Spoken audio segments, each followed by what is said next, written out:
Hey, did you know that around 85% of you watching aren't subscribed? If you're enjoying the content, please take a second to hit that subscribe button. It really helps out. Thanks. I met Liza at a bar in Portland, the kind of place where the lights are too dim and the drinks are overpriced, but the booths are comfy and no one judges you for sitting alone. I was there after work, half drunk off some IPA I can't remember the name of, scrolling through my phone and avoiding eye contact with everyone. She slid into the booth like she knew me, like we had a plan to meet or something, but we didn't. She just sat across from me and asked if the fries were any good. She wasn't the kind of pretty that makes you nervous. She was cool pretty. Black hoodie, messy hair, chipped black nail polish. She talked a lot. Fast, like her brain was too quick for her mouth. And she laughed hard at her own jokes, which was weirdly charming. I liked that she didn't ask a bunch of questions about me, and that she made fun of my beer choice.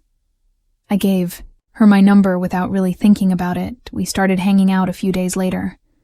I worked in sales, so I was traveling a lot. But every time I came back, we'd meet up. It felt casual, but consistent. She never asked for anything. Didn't beg for attention or get clingy. She'd disappear for a week and then text something dumb like, "I miss the way you chew like a raccoon." And we'd end up back in the same bar, same booth. I like that. It felt easy. A few months in, I started noticing weird stuff when I'd get home from trips. Like nothing huge. Just small things. The bathroom mirror would be wiped clean when I hadn't touched it. There'd be food in the fridge I didn't remember buying. Once I found a mug in the dishwasher I'd never seen before. I figured maybe I was just tired. Work was intense, sleep was trash, and my head was all over the place. Maybe I'd picked up the mug somewhere. Maybe the mirror thing was just steam. Nothing seemed worth freaking out over. But then I found her sock under my bed. Not like in my sheets or laundry pile. Under the actual bed, shoved way back near the wall. I hadn't seen her in over a week at that point. We hadn't hooked up recently. I stared at it for a solid 5 minutes before grabbing it and tossing it in the trash. It was pink with tiny strawberries on it. Too specific to be mine, obviously. Too random to ignore. I texted her asking when she'd last been over. She said, "Like 2 weeks ago? Why?" And I didn't press, because what would I even say? "Hey, I think you've been hiding in my place when I'm out." Didn't feel right. Still, after that, I got paranoid. Started locking every window. Double checking the front door. Installed one of those cheap door cameras that sticks on with tape and records to an app. I didn't tell her. Didn't tell anyone. Felt stupid even setting it up. That next trip was 4 days in Seattle.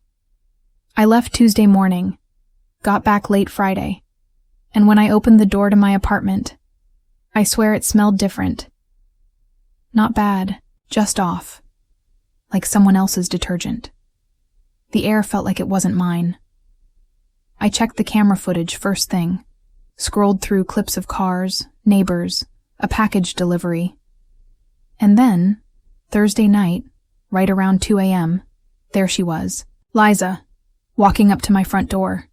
Hoodie up, hands in her sleeves. She didn't knock, didn't use a key. She just pulled something from her hoodie pocket and popped the door open like it was nothing. Like she'd done it before. I watched the rest of the footage in this weird, numb state. She went inside and didn't come out for the rest of the night. Around 6 a.m., she left with a grocery bag and what looked like my hoodie tied around her waist. I didn't know what to do. I didn't even want to confront her. It felt bigger than that. I walked around the apartment like I was expecting to find a secret room or a note or something.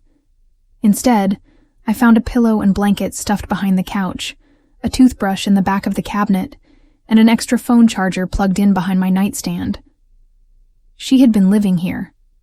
Not the whole time, obviously, just when I was gone. Sneaking in, sleeping in my bed, eating my food, probably going through my stuff. And I never noticed. Not really. I never called the cops. I don't even know why.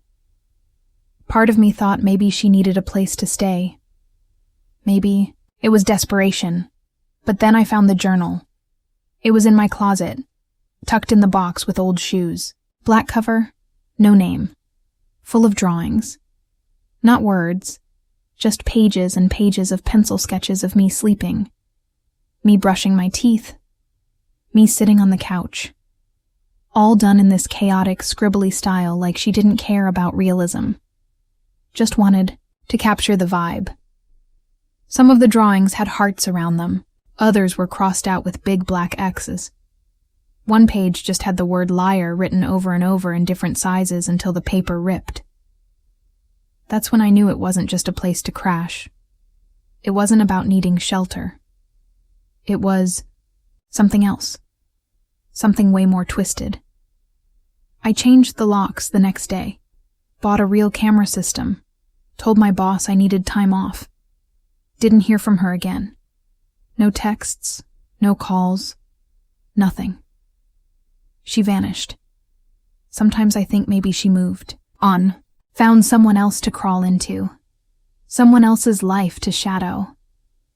But sometimes I swear I still hear things, like the soft click of the bathroom door when I'm in the kitchen, or the faint scrape of a fork in the sink.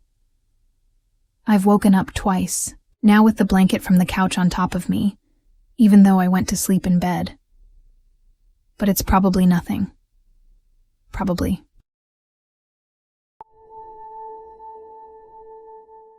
So I met Johnny at this small community art show in Knoxville.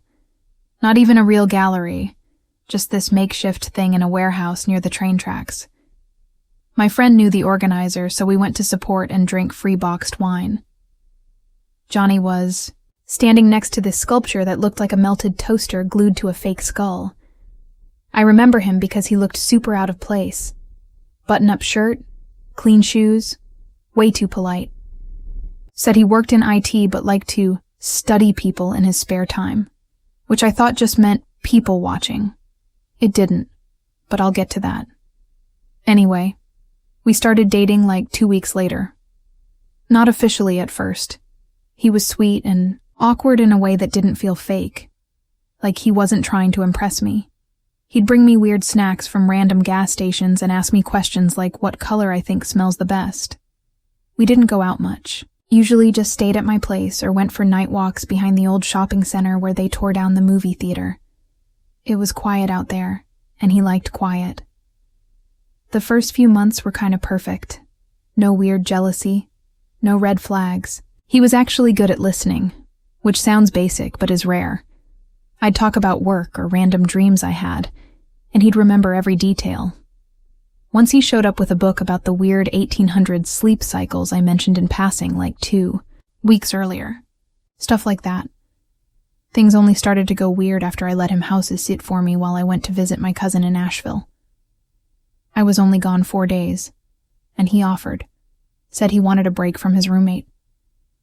I didn't think twice about it. When I got back, everything looked fine. Cleaner than I left it.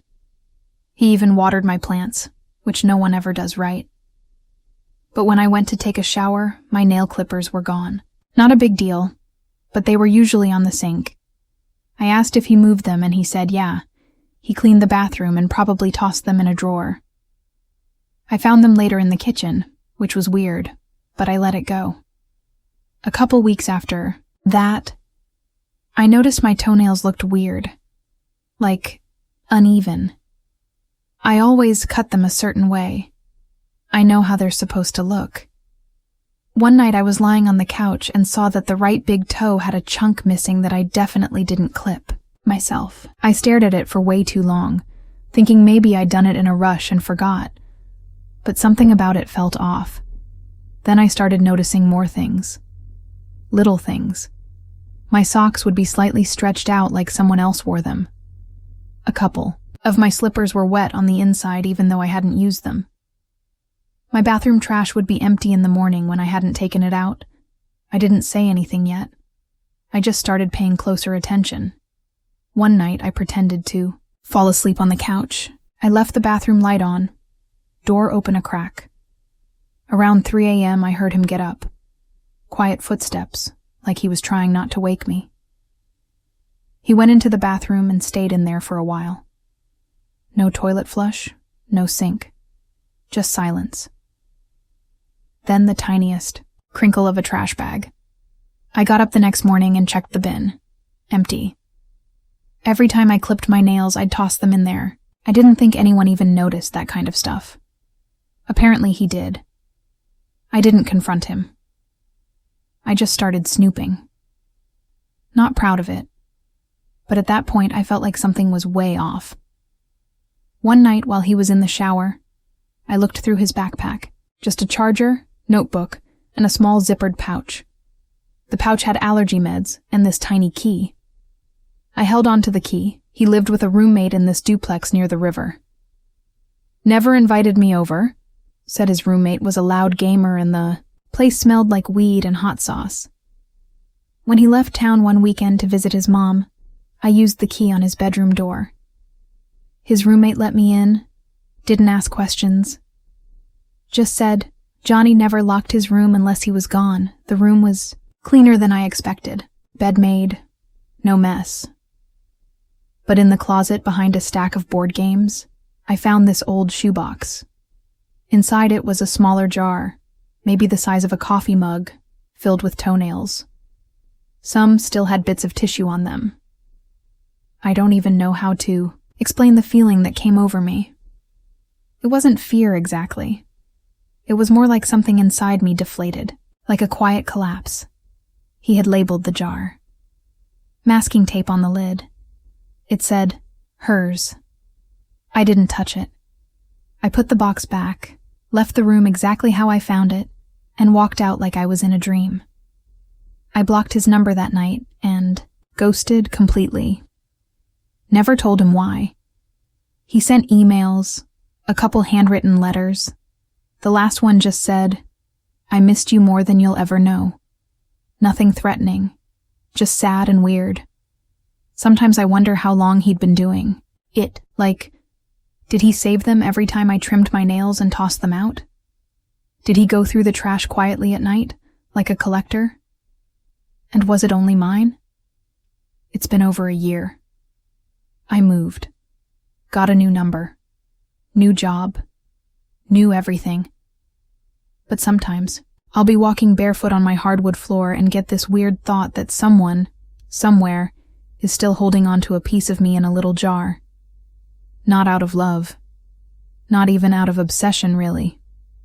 More like habit. I haven't clipped my toenails at night since. Not once.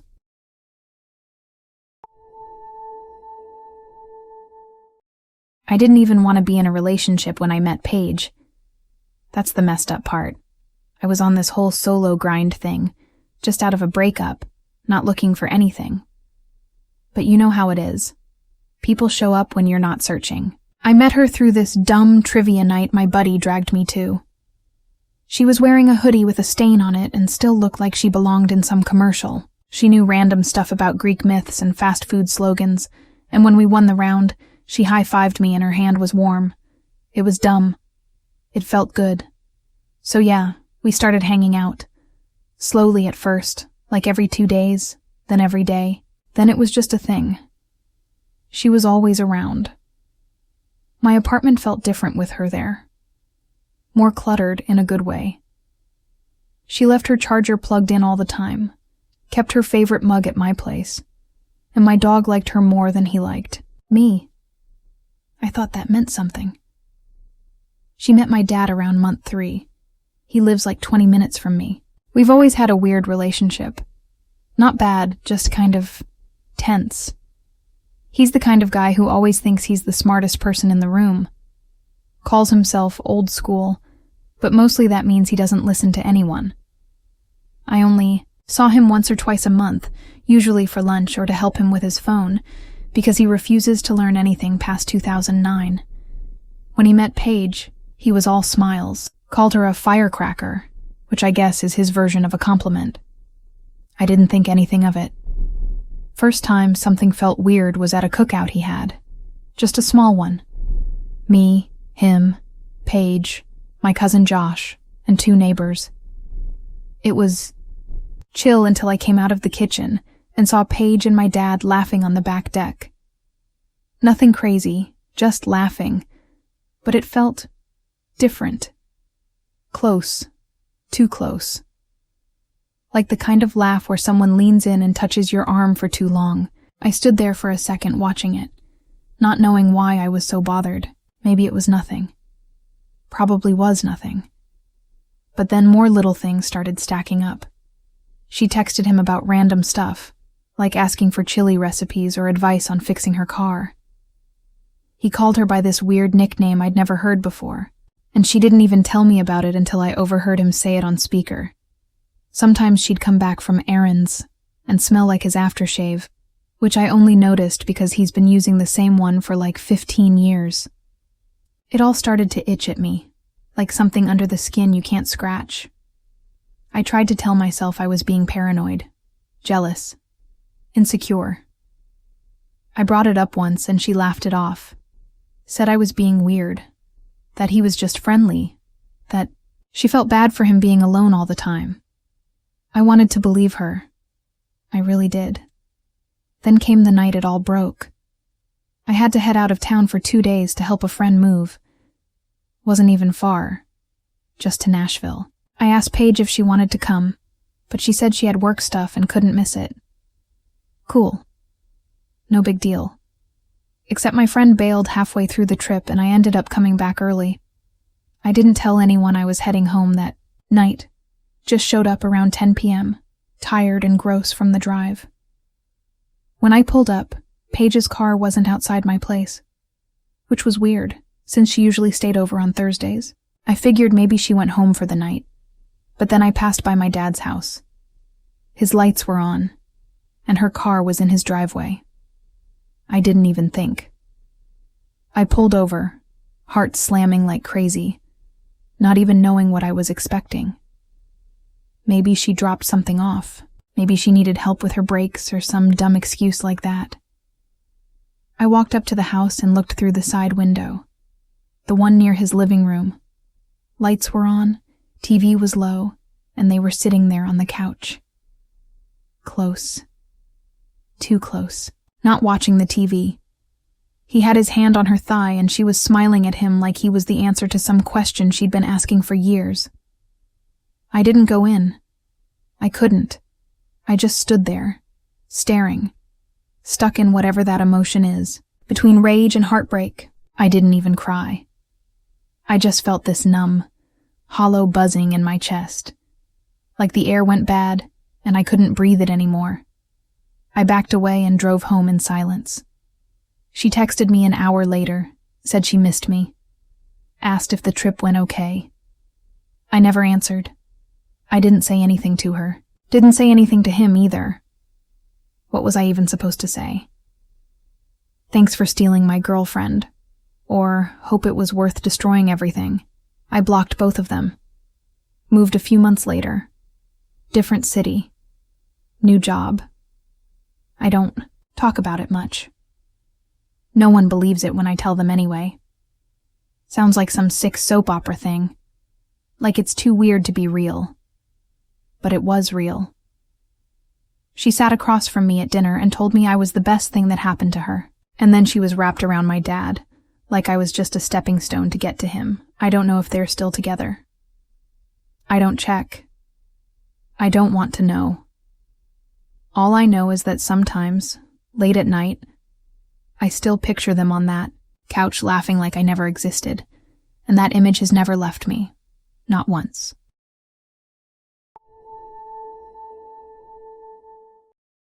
I used to think that if someone didn't hit you or cheat on you, then it wasn't abuse.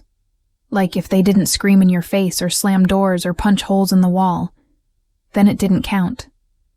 What I didn't get was that sometimes the worst stuff is the quietest, the stuff that slips in under your skin, so slow you don't even notice until one day you look in the mirror and don't recognize your own face. I met Luke during one of those phases where you're bored and you download a dating app just to see if anyone decent still exists. I wasn't even serious about it. Most of the guys were creepy or couldn't hold a convo longer than 3 messages. But Luke stood out because he was kind of quiet, but super consistent. He had this clean look, like he actually washed his face and ironed his clothes.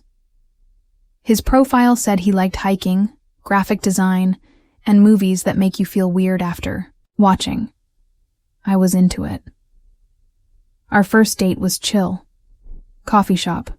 Lots of pauses, but not awkward ones. He was easy to talk to. Complimented my laugh. Asked about my job. Didn't make it weird when I said I lived with my sister. Nothing about him. Screamed red flag. I wish I could say there was some warning, but there wasn't. Not right away. Things moved kind of fast. He started staying over a lot. We weren't official for the first month, but we were seeing each other all the time. He was really into routine. Like, he always brushed his teeth for exactly 2 minutes. Always set his alarm to 6:45 even on weekends. Didn't like eating out much because he didn't trust other people's kitchens, which was annoying, but whatever. At first I thought it was just quirky. The first comment came when we were getting dressed to go to this party. I wore this yellow top I hadn't worn in forever, and I was feeling good. Like actually good, which for me was rare. And he just looked at me and said it looked tight. Not in a cute, flirty way, in a like, maybe I should change way. I laughed it off. Asked if he didn't like it, and he just said something like, "It's just not super flattering." I stared at myself in the mirror after that and changed into something black. After that, the comments just kind of kept happening. Slow. Sneaky. Like one time he offered me gum after dinner and said it's 'cause garlic always makes my breath kinda intense. Or he'd look at a picture of me from college and say I looked more fit back then. It never came out screaming or rude. It was always soft, like advice, like suggestions.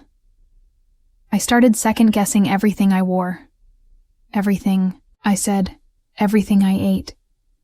He never said I was ugly. Not directly. But he did say things like, "I don't usually go for girls with your body type." And once when I asked why he wanted to be with me, he said, "You're loyal, and that matters more than looks." I don't know why that didn't make me leave. I think part of me believed him. Like maybe I was lucky to have someone like him.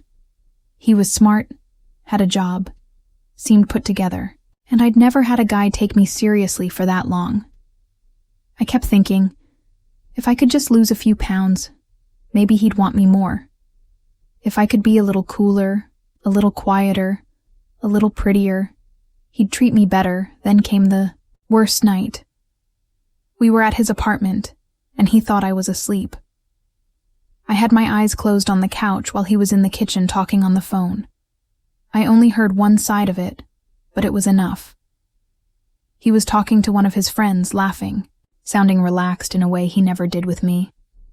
And then he said it. He said I wasn't really his type, that I wasn't hot, and that he was kind of just settling for now.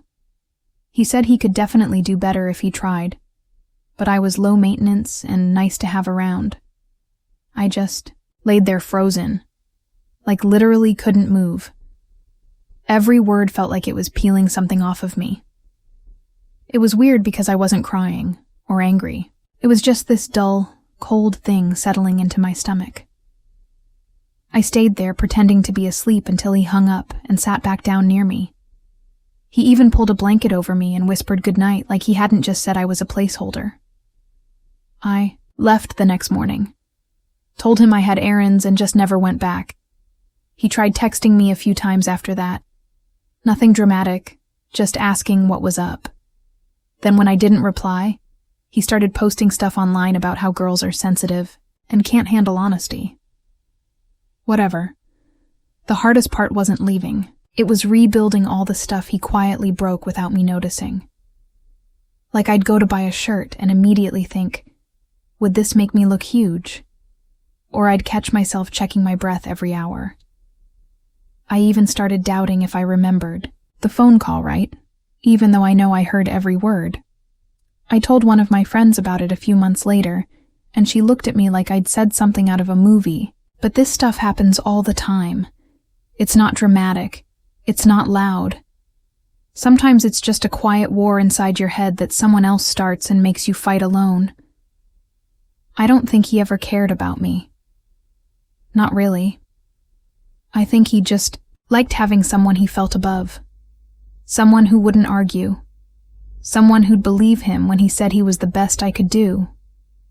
He was wrong, by the way. So wrong. But I don't think I ever want to hear someone whisper goodnight to me again. Not like that. Not when they think I'm asleep.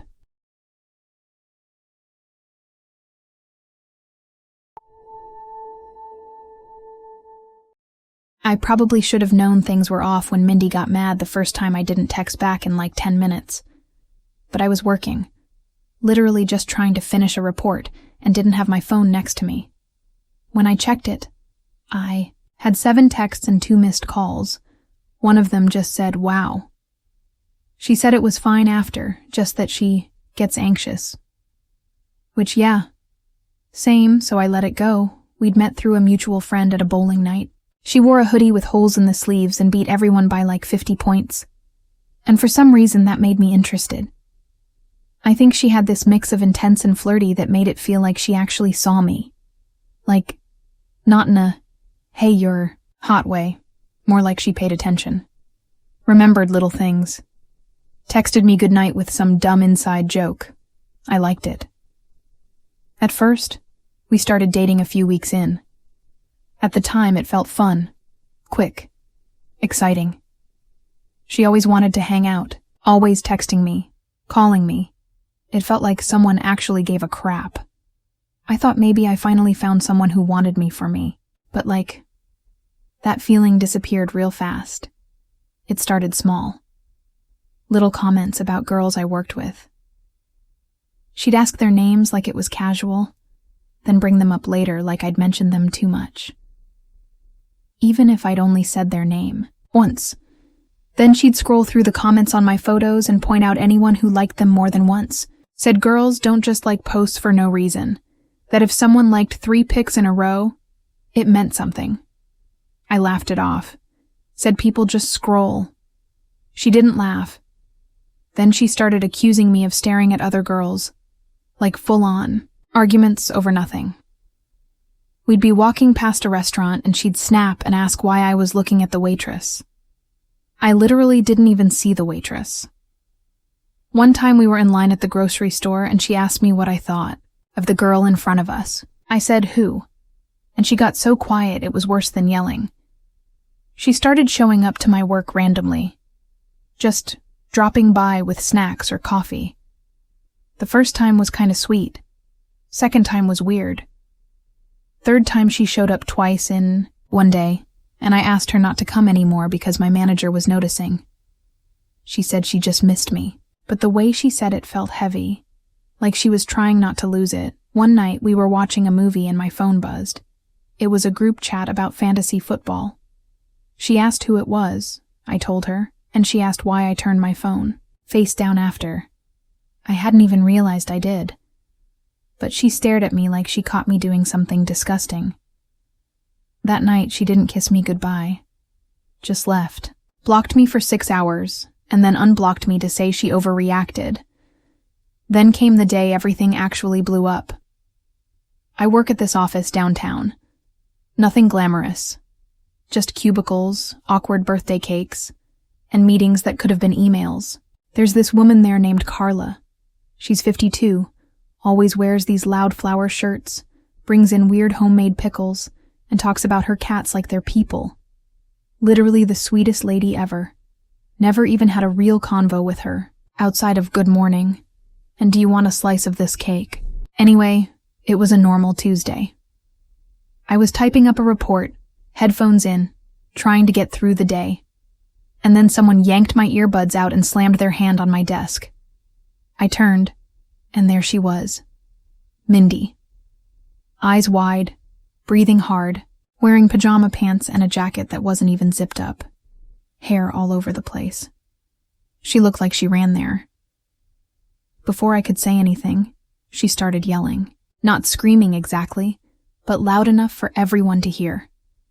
Asking who I thought I was, how long had I been sneaking around, and how dare I lie to her face. I thought maybe something happened to her, like a breakdown or a panic attack or something. But then she looked around the office and locked eyes on Carla. She stormed past me, went up to Carla's desk, and called her a homewrecker, asked if she thought it was cute, being the older woman. And then she tried to grab her phone off her desk. Carla stood up, confused and terrified, trying to back away, and Mindy actually lunged at her. Security had to get involved. People were recording. One guy was laughing until he realized how real it was. They pulled Mindy outside. I followed, trying to calm her down, but she kept repeating that she knew what she saw, that she wasn't crazy, that I'd been talking about Carla for weeks, which I hadn't. I didn't even know Carla's last name. That was the last time I saw her in person. She blocked me right after, then unblocked me to send a 3-paragraph message saying I was disgusting, that she always knew I'd cheat, and that karma was coming for me. Then she blocked me again. I didn't reply. What was I even supposed to say? A week later, I got called into HR. Had to explain everything. Luckily, Carla didn't want to press charges. Said she just wanted to forget it. But the looks I got at work didn't go away for a while. People whisper. People remember stuff like that. I had to switch teams just to start fresh. I think about it sometimes. How someone can convince themselves of something so deeply that they'll ruin their life, your life, and not even flinch. I never cheated. Never even thought about it. But she built this whole fantasy in her head and ran with it until it exploded. And the weirdest part? I still miss the first version of her. The girl who bowled like a pro and laughed at my dumb jokes. I don't even know if that version ever really existed. I just know I'm never dating someone who just gets anxious again without asking what that actually means.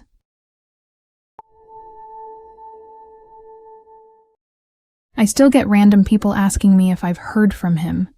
Like I'm gonna just bump into Harry in line at the gas station or something, and everything's gonna make sense. I haven't heard from him. I don't think I ever will. And, honestly, I don't even know what I'd say if I did. So I met Harry at this little beer garden thing that my best friend Jade dragged me to. I wasn't in the mood to go out. I had on sweatpants under a denim jacket and barely put on mascara, but he walked right up to me like I was the main character in a movie. He had this dumb grin and those soft-looking curls, and talked like he actually wanted to hear what I had to say. I hadn't met a guy who made eye contact that confidently in forever. We clicked fast. Too fast, probably. Texting nonstop. FaceTiming at 2 a.m. Playlists. Dumb jokes. He brought me flowers after 2 dates, and not the grocery store kind either. He said he picked them himself. Looking back, that's the thing that sticks out. He always knew exactly how to seem real. Not perfect. Not overly charming. Just real. Like someone's older brother who always remembered your name. He told me about his mom pretty early on, said she had a heart condition and was in and out of the hospital. He showed me a photo of her once, smiling in a hospital bed, holding a stuffed elephant. Her name was Karen. He said she loved collecting keychains and hated jelly. Tiny details, like that made it seem like he wasn't lying. I had no reason to doubt him. We dated for 5 months before anything weird started. And even then, it wasn't sketchy. He just seemed tired all the time, distant, like he was distracted by something, but wouldn't tell me what. Finally, one night he sat me down, real serious, and told me his mom needed a surgery. Something urgent, something expensive, and they didn't have insurance that would cover it all. He said he was trying to get a loan but was being denied. He looked embarrassed even saying it. I don't come from money or anything. But I had savings, inheritance stuff from my gran that I was supposed to use for a down payment on a house. I'd always been careful with it. Never touched it unless I had to. But Harry wasn't some random guy. He'd met my family. He stayed over at my place, 4 nights a week. He remembered how I liked my coffee. I loved him. I honestly thought we were going to get married someday. So yeah, I helped him. Gave him the money. He didn't ask for all of it at once. Just 10 grand at first, then 20, then 30 more. Each time he said he was waiting on paperwork. Said a hospital in another state had a better specialist. Showed me fake-looking documents that, at the time, I believed. They had logos and charts and even a spot for her blood type. Now that I think about it, the dates were always just slightly blurred. The print looked off, but I didn't want to see that. The last chunk was 50 grand. I remember sitting there with my banking app open, hand literally shaking, thinking about my gran and the house I could have bought. But I thought, if this was me, if my mum was dying, I'd hope someone would help too. I sent it. He kissed my forehead and thanked me over and over like he couldn't believe I loved him that much. 2 days later, he disappeared. He stopped replying to texts. Didn't answer my calls. His apartment was empty when I drove by. Mailbox overflowing. Neighbors said they hadn't seen him in days. His socials got deleted. His number went to voicemail. I called every hospital in the state, and none of them had a Karen with that last name. It was like he'd never existed. The worst part was when I called his old job. He used to say he worked for this small landscaping business. I spoke to the owner, and he said Harry worked there for 2 weeks, over a year ago, and quit. Never mentioned a mum. Never mentioned me. I hung up and sat in my car for an hour trying not to throw up. Police said it was a civil matter. They couldn't help unless I had proof he intended to scam me from the start. And I didn't. I had texts that sounded like a scared guy trying to save his mum. I had bank transfers and fake hospital bills and a voicemail where he told me I saved his family's life. But apparently none of that meant anything. I stopped telling people about it because they always give you that look. Like you're stupid. Like you should have known. Maybe I should have. Maybe not. Doesn't really change what happened. Doesn't make the money come back. Doesn't make the hole in my chest feel any smaller. Sometimes I Google him. Nothing ever comes up. It's like he wiped himself clean. I still have the playlist he made for me. I still have that dumb flower he pressed between pages of my journal. Part of me wants to throw it all out, but another part wants to hold on to it. Just in case he ever shows up again, and I can finally ask him why. Not even to get closure. Just to hear him say it out loud.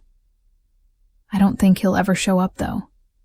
And honestly, if he did, I don't even think I'd recognize him anymore. Not really. The only thing I know for sure is he never had a mom named Karen. And there was never any surgery. Just a guy with soft curls and good timing who saw me coming and took everything.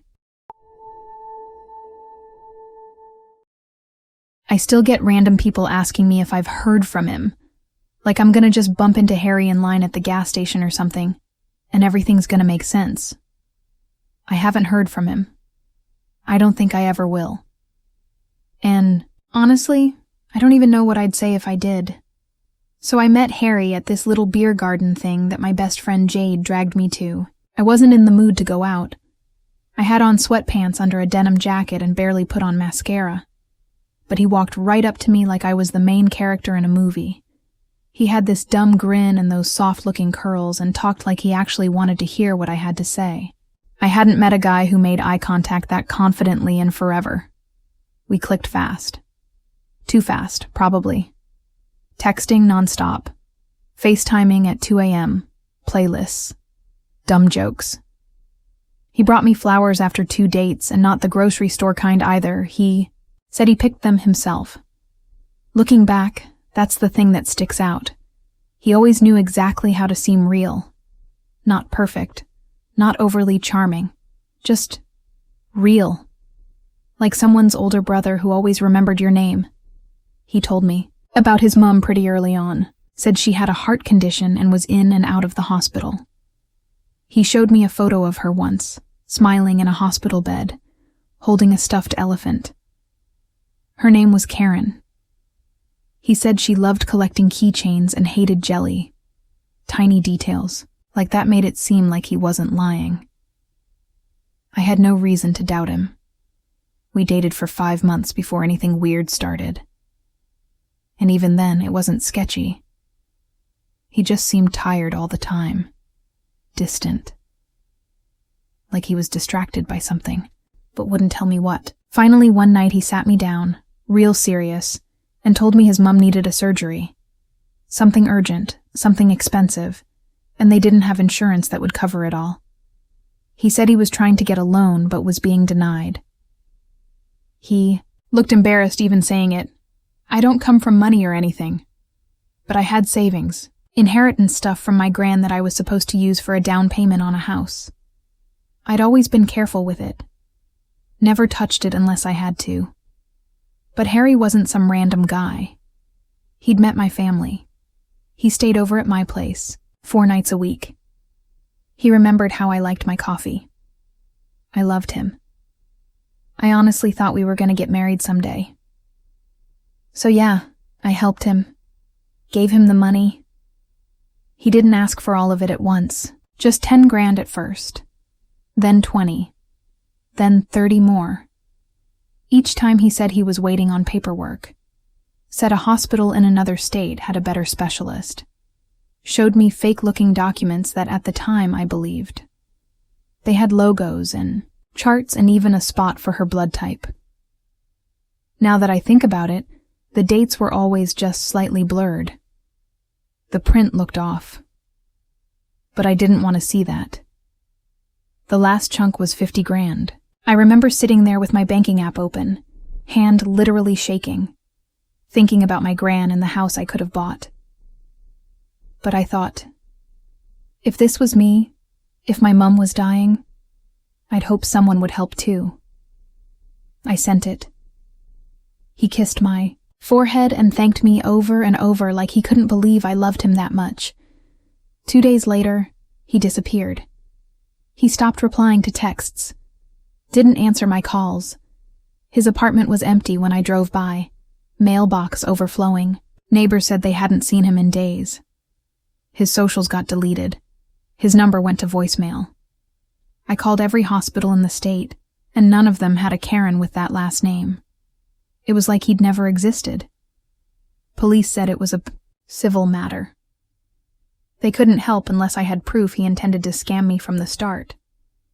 And I didn't.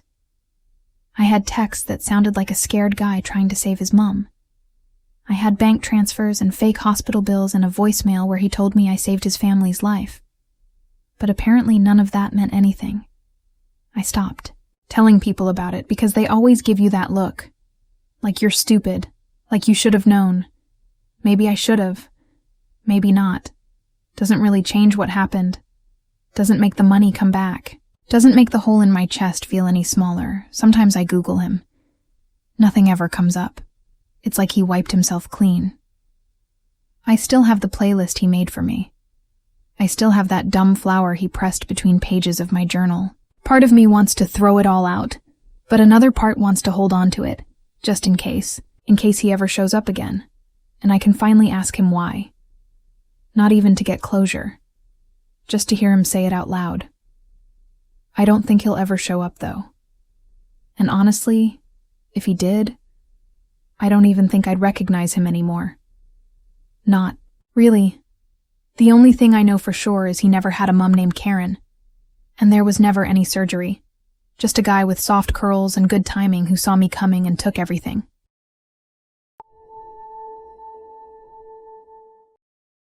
I get asked all the time how I ended up in that mess with Paul. I still don't know how I let it go on for as long as I did. It's one of those things where you look back and think, how did I not see it? But when you're in it, it's different. You want to believe the best in people, especially when they seem to have it all together.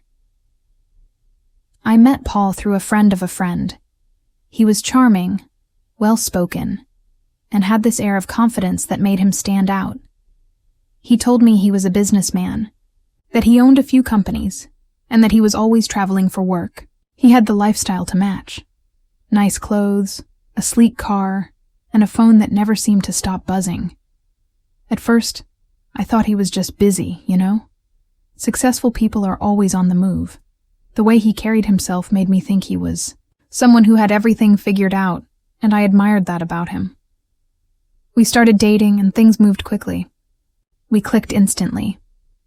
The chemistry was undeniable, and I felt like we were on the same wavelength. He was attentive, always planning dates, always checking in. He made me feel special, like I was the only one who mattered in the world. His sweet gestures were hard to ignore. Flowers just because, surprise weekend getaways, and constant text messages asking how my day was going. I never had to question his affection. He seemed to genuinely care, and I couldn't help but fall for it. But then, as time went on, little cracks started to show.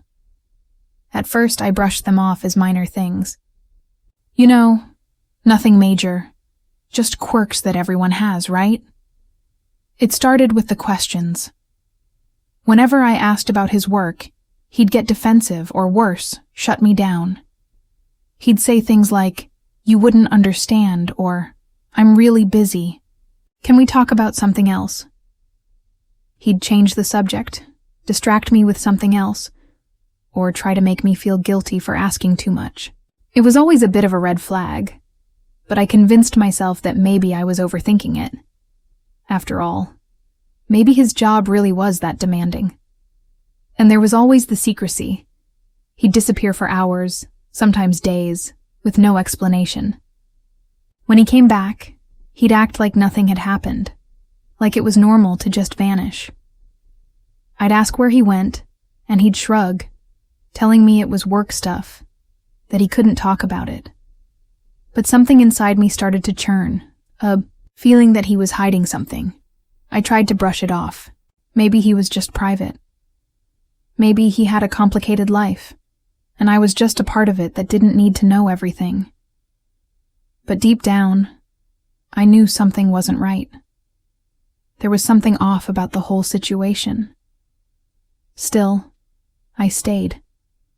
I told myself that if I just trusted him enough, everything would work out. But the more time passed, the harder it was to ignore the nagging feeling that something was wrong. The turning point came one night when he invited me to a party. He told me it was a networking event for some of his business contacts. I wasn't sure what to expect, but when he mentioned it, I figured it was just a casual event with some business people, maybe a few colleagues. He said it would be fun, so I agreed to go. The party was in a warehouse on the outskirts of town, which seemed odd to me.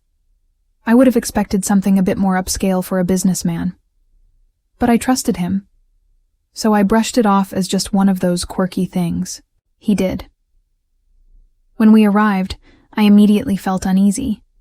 The place was dark, with loud music playing from somewhere in the back. People I didn't recognize filled the space, and the air was thick with tension. It didn't feel like a normal party, and it definitely didn't feel like a professional networking event. It was gritty, almost underground, with people huddled, in small groups, talking in hushed voices.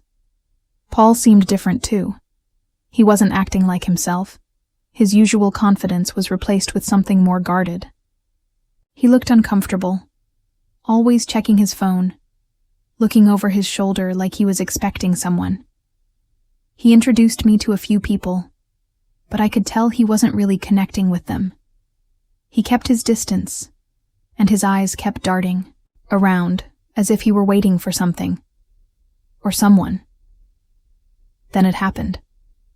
A man approached Paul from behind, slipping through the crowd like he'd been waiting for him. They exchanged a brief handshake. The whole interaction was quick, barely noticeable, but it hit me like a ton of bricks. I saw the man hand Paul something small. It was wrapped in a plastic bag, something I couldn't quite make out. But the way they looked at each other, the exchange, the secrecy, it wasn't the kind of thing you do at a business networking event. My stomach dropped. I didn't need to know what was in that bag. I didn't need the details to understand that something wasn't right. I knew exactly what was going on. The thought was sickening, but it was the truth. Paul wasn't a businessman. He was lying. He wasn't making deals in boardrooms. He was involved in something far darker, far more dangerous. Later that night, when we were alone, I confronted Paul about what I saw. I wasn't sure how to ask him. I didn't even know if I wanted to hear the truth. But I had to. He denied everything, of course. He told me it was a misunderstanding, that he was just helping a friend. He promised me it had nothing to do with anything illegal. He said he had to meet some people, that the whole thing was just business as usual. But there was something in his eyes, something about the way he avoided my gaze, the way he kept shifting uncomfortably, that told me everything I needed to know. He was lying. And in that moment, I realized the man I thought I knew, the man who'd been so sweet, so charming, so attentive, wasn't real at all. The person in front of me wasn't the man I'd fallen for. He was a stranger. I didn't want to believe it. I didn't want to accept it. But I knew deep down that I had to walk away, and so I did. I ended things with him. It wasn't easy. He begged me to stay. He promised he'd change. He swore that I was the only one who mattered to him. But I couldn't. I couldn't keep living in the lie. I couldn't be with someone who would deceive me, who lived a life I didn't understand. A life that was dangerous, secretive, and filled with lies. In the days that followed, I tried to piece together everything that had happened. I couldn't shake the feeling that there was more to it than just his drug dealings. I felt like I was missing pieces of the puzzle, but I didn't know what they were. I thought about all the little things I'd ignored, the red flags that had been there all along. But at least I got out. At least I walked away before things could get worse. Looking back now, I wish I had trusted my instincts sooner. I wish I had seen the signs before they became too obvious. But I can't change that. What matters now is that I learned to trust myself. And that's something I won't ever forget. Thank you for watching till the end of the video. Now sit back, relax, and listen to an hour of calming rain sounds.